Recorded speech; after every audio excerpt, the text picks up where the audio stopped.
Capable of, anything he work on new. I just figure that out in the ring, but for the most part, I know exactly what he's gonna do and what he can do. You don't think he's gonna change anything based on what he learned about you? He's gonna try. But at the end of the day, if I force him to fight the way I want him to fight, he's gonna fight the way I want him to fight. You won the fight, but what went wrong technically from a preparation to execution standpoint during the first fight? I did everything I wanted to do. What about that first round? First round, just feet getting tangled and things like that I didn't like. Caused a few knockdowns. If you want to call them knockdowns, call them knockdowns. But I'm going to let you know they wasn't knockdowns. And that's just the way I feel. And, a lot of people bring up the point of, them taking points for pushing and things like that. But no one says anything about that bogus knockdown. End of the day, I know I wanted to fight. I was comfortable with the way the fight went. Really confident going in the second time because I know me, and going in the ring the second time with somebody, I learned a lot from the first fight. And I'm gonna study and pick up things. I pick up things really, really fast. And going into this fight, I just really don't believe there's nothing he can do to win the fight. After the fight in their camp was making some allegations and accusations, there was some bad blood after that. How much does that play into leading up to this fight that wasn't there in the first time? I'll block that out. Yeah. I won't worry about that at all because, when he first started saying things, of course I was a little upset because, I just won the biggest fight in my career. I should be celebrating and being happy, but, I got to hear this and hear that. So, I was a little upset at the time, but as a fighter, and I understand that I can't go in this ring angry. I have to be going there relaxed and happy. And I fight my best when I'm happy. So right now, I'm happy, and I'll keep it that way. Anything that he says or his camp say or Golden Boy, any of them say, I'll just block it out till after the fight, and I'll laugh at him after I get another victory. What about Lamont? Any preparation to come out faster than last time? Of course. I'll come out faster. I won't force anything, but I'll come out faster. I know exactly what I want to do, so I don't have to figure out, see which game plan I'm going to go with. I have one to go with. If I have to change it, I'll change it, but I'll apply the same strategy I did before. And if he can show me that he made some changes to make me stop it, then I'll stop. Did you see him hurt him in the first one in any round? Slightly, but not enough to where as though I can go in for the kill. A lot of the punches that I landed, they were clean shots. He took them pretty well. Sometimes it looked like he was going to give up, but he will always come back fighting hard. Hey, you being the champion and him being the contender now, what will the fans expect from you inside the ring that day? Another victory. At the end of the day, I'm out to prove that, no disrespect to him, but he's not on my level. First fight, it was a close fight. I will admit that. Me watching the fight, I can't believe I even made it that close. And that's not being arrogant or anything like that. I'm just watching the fight and looking like, dang, why I didn't do this? Why I didn't do that?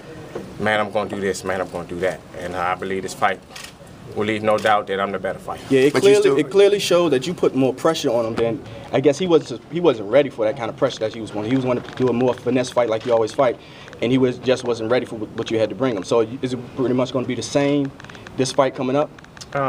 What I noticed is he when he's in control of a fight, he's confident. And that's pretty much anybody. And when he's dictating the pace, then he's at his best. But when I forced him to fight times when he didn't want to fight and he wanted to take those breaks, that bothered him. And I'm pretty sure it'll do the same thing. Talk about the body attack, though. That was one thing that was clear in that first fight. When you hit him to the body, he moved. You were moving him around the ring and stuff. Was that the plan? Is that something that you saw ahead of time before that fight? And how do you think that's going to play out in this fight? Because he's going to be ready for that this time. Well, anybody who ever watched me fight since I was 11, 12 years old, know I'm going to go to the back. Regardless of who it is, how short he is, how tall he is, I'm going to go to his back. So, it wasn't nothing that I just planned for a con. It's just something that I do. Majority of the time, 40% of the time, I'm going to go to the back. And a lot of fighters don't do that, but that's the way I like to fight, so I'll continue to do it. At the press conference, though, he said one thing that he took some solace in is that he can hit you. He said he's hittable and I can hit him. What do you do defensively, or do you concentrate defensively on this fight? Is your offense a better defense or vice versa? Maybe it's me, but giving him credit for landing almost 200 punches on me is ridiculous. You know, a lot of those punches were on my arm, and I was, you know, just rolling them right at the last minute. So I can see why some of them they would give him credit for, but some of them, I mean, you look at around and say he landed 24 shots, and I'm looking like, how in the hell do they give him that much credit? To me, he didn't. You know, I had a pretty good defensive fight. They didn't give me credit for a lot of it, but at the end of the day, less contact I was taking was better for me and better for my career. Going through the fight, I was wondering why my face was swelling up, and I'm like, because he's barely hitting me and hitting me clean. You know, a lot of people ask me, can he punch? I can't really tell you if he can or he can't, because he didn't really land nothing clean. He landed a good uppercut and a good right hand late in the fight. But that didn't hurt me or anything, knocked me off balance once, but that was never hurt. So I can't really tell you if he can punch or not. But my defense is pretty good. He didn't land any really good clean shots, so I'm pretty comfortable. You know, and I know it's boxing. I'm gonna get hit in the face sometimes, and you know, I'm okay with that. Here's the thing: once the bullets start flying, though, are you gonna revert back for Lamont being Lamont and Khan's gonna be Khan? So after all the changes, after all has been said, once somebody gets hit, it's gonna go back to that first fight. Do you believe that in your heart that that's the way it's gonna go down? For him, maybe, because, you know, one thing about other fighters and one thing about me and some other fighters, most fighters, they learn one style, they get good at it, they try to master it, and that's the way they fight. With me, you'll watch one fight and you'll see another fight, and like, that's a totally different fighter, because you can see throughout a round, I'll work 3, 4 different styles in one round. You know, I'll put pressure on someone, I'll box them, I'll counter punch, I'll do different things. I constantly work on this every day. So if I need to be a counterpuncher that fight, I'll do it, and I'll feel comfortable, and I believe I'll win the fight. If I need to put pressure on him, then that's what I'll do. Is there a different mindset now that you are a champion mentally, as far as the bout's concerned, now that the roles are reversed? Oh yeah, I'm just much more comfortable, you know, being a champ, knowing that, you know, I can go out here and win these big fights. Khan is the one that's running around, scrambling his brain, putting pressure on himself by talking this way and doing all these other things and saying this and saying that. I think he's the one that's, you know, putting the pressure on him. Me, I'm at ease. I know what I can do. I know I'm going to go in here and take care of business in Vegas, May 19th. My mindset is just to be as cool as possible. I seem to fight better that way. Even if I'm putting pressure on the person, believe me, in my head, I'm cool. But I just know what I have to do, and if I have to charge for it and do so, then I'll do it. But for the most part, you know, I'll be cool and let him wreck his own brain. It's clear that you brought all the pressure to him the first fight. The second fight, you plan on pushing the pressure on him the same way?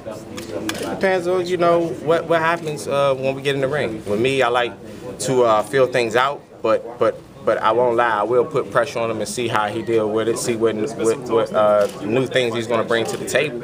But if I need to adjust and do whatever I need to do, I'll leave my mind I'll leave my mind open for anything, you know, for anything that I see in the ring or Burry or anyone in my corner see, and we'll just go from there. You don't sound like an underdog. You sound like a very confident fighter who knows what he has to do to win the fight. Is that a good assessment? Because you're going to be the underdog. To me, I'm never the underdog. I always believe I can fight and beat anyone. I don't care who it is. It's Floyd Mayweather or Pacquiao. I know I can win the fight. So regardless of what people say or who they pick to win, they're entitled to their opinion. But at the end of the day, I have no problem with or have no reason to doubt myself. You know, at the end of the day, I know I'm a good fighter. I know that at the end of the day, we're 2 men with 2 arms and 1 brain. We're going to go in there and we're going to fight and try to give the crowds the best fight that we can give. There's no reason why I would say he should win or I can't win. I mean, we just men. And any given night, anybody can win the fight. Lamont, you and Bear have talked about being humble as a champion and carrying yourself in the right way. How much did your kind of upbringing and all the things you had to overcome as a kid kind of shape you and prepare you to be a champion? I can't say enough about that. You know, it just helped shape me and mold me into a person that, you know, I really don't care about too much. I'm really not going to let anything change me being me. And I'm going to continue to be me, whether my life is up or down. You know, I can be in the worst place ever. I'm still going to be me. And I can be in the best place ever, and I'm still going to be me. I'm not going to change anything. And my upbringing, I think, has a lot to do with it. It clearly showed last fight, the Khan camp and your camp pretty much had a lot of, respect for each other. The way the fight turned out and this fight coming up, is that same respect level there, or is Khan camp looking at things different? I'm a professional, and at any press conference, or even at the fight, I'll conduct myself as a professional and as a gentleman, regardless of how I feel about him. That makes no difference. At the end of the day, I respect him outside of the ring. I respect him in the ring. But in the ring, there's no other way of getting around it. I'm going to try to hurt him. And he's going to try to hurt me. And that's just the name of the game. And I'll just keep it that way. I'll be friendly, and I have no problem with him outside the ring. But when we get in that ring, I'm going to try to hurt him. Have you allowed yourself to think about the possibilities, if and when you beat Khan, that the door that's going to open up for you? Have you had just a what if moment to say, like, because the winner of this fight is going to be on. They're going to have all kinds of opportunities, and the names that are out there are mad crazy, and the money that's out there is even crazier. Have you ever just let yourself kind of drift there just for a hot second? Yeah, I do. And that's only to keep me pushing hard in training camp. Just thinking about all the possibilities of fighting these soon-to-be great fighters, like Pacquiao and Floyd, or any other fighter that's out there that's at the top level, or eventually avenging my only loss to Timothy Bradley, and just to think about things like that, just to fire me up in training camp on the days that I don't want to train, where it's a long training camp. You're not going to feel good every day, and most days I do feel good, but sometimes I don't, and I have to think about those times and look like, what, I'm this close to my goal, I'm this close to this, being the #1 guy in boxing, and so it kind of pushes me on, but I try not to look past him, too much. I'll just use it just for that purpose. But after that, I'll come back to reality and say, look, May 19th, I got to take care of business and not worry about anybody else in the future. Yeah. Talking about your training camp and everything, would you like to tell the fans about how good of a team that you have behind you? Because pretty much they're in the back, they're in the back of everything, and you're in the forefront in front of the cameras. But to let your fans know how good of a team you actually have behind you. My team is the best, I believe. You hear a lot of people say that, but for me, that's just the way I feel. Everybody know what they have to do. Everybody does their job, and they do it well. Make sure that I just have to focus on fighting, and everybody else have their job to do.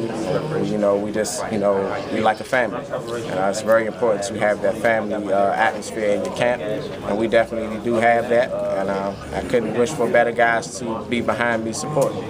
Thanks, Jan. The sentiment